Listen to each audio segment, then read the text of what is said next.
السلام علیکم و رحمت الله مردم مسلمان برادران. عید سعید قربان مبارک باشد برای همه شما. این ببینید پلیسی ها در خدمت مسلمان ها هست. میدونم که امروز عید مسلمان ها است. همین صبح برای این خدمت در خدمت کردن و مسلمان ها خیلی خاصیت خوب دارد. باز چوک نمید چرا؟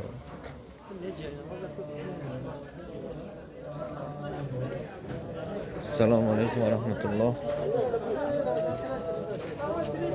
30 свободный 30. بارك الله في عمري بارك الله في عمري بارك الله في الله أكبر الله أكبر لا إله إلا الله والله أكبر الله أكبر الله أكبر ولله الحمد.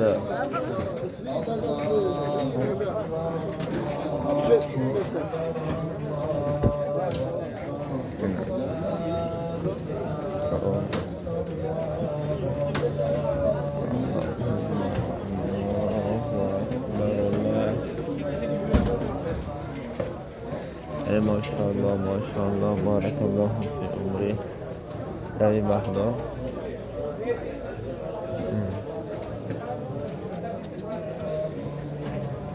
ما شاء الله خدا خواهد وقتی بیرون ما رمضان هم نوار میکنیم انشاءالله.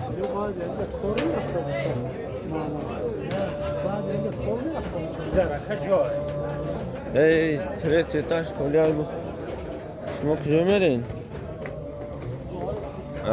این مالادیست پلیس ها در خدمتان.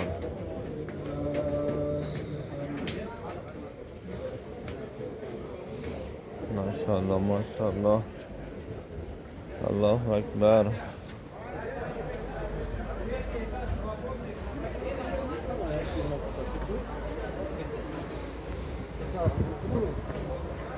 خطی دیگه باید اگه دمان کش تو بی دفترش بتونه